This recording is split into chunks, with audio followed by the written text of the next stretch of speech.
Assalamualaikum warahmatullahi wabarakatuh. Saya Dian Roza, mahasiswa Universitas Riau, Program Studi Pendidikan Sejarah 2018. Nah, pada kesempatan ini saya akan memaparkan beberapa karya tulis ilmiah.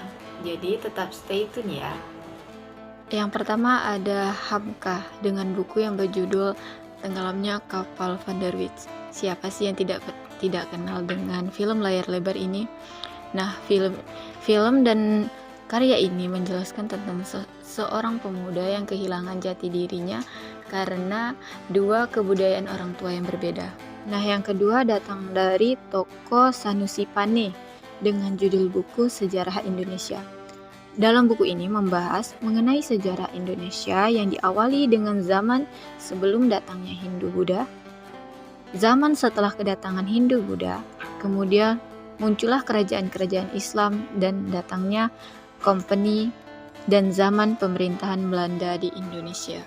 Yang ketiga Syahril Muhammad dengan judul buku Kesultanan Ternate, Sejarah Sosial Ekonomi dan Politik. Buku ini mengulas tentang sejarah Kesultanan Ternate pada abad ke-18 dan sultan pertama yaitu Zainal Abidin yang memerintah pada tahun 1486 sampai dengan 1500 Masehi. Keempat ada Haji Benda dengan buku yang berjudul Sabit dan Matahari Terbit. Buku ini mengulas di bagian pertama mengenai Islam pada masa Hindia Belanda dan di bagian kedua menjelaskan Islam pada zaman Jepang.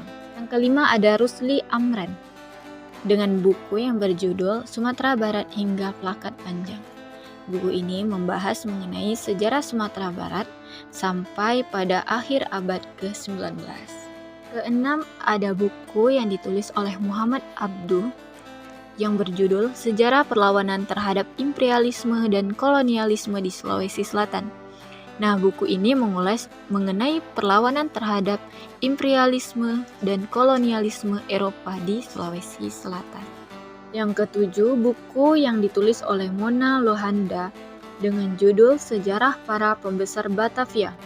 Buku ini menggambarkan tentang sejarah politik, sejarah pembesar di Batavia pada masa orang-orang pangkat yang menyodor berbagai data asal-usul kehidupan sosial budaya orang-orang pangkat tersebut.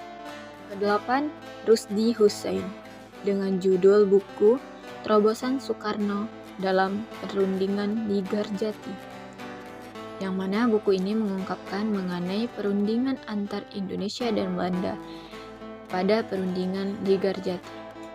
Kesembilan, Muhammad Iskandar, judul buku Para Pengemban Amanah.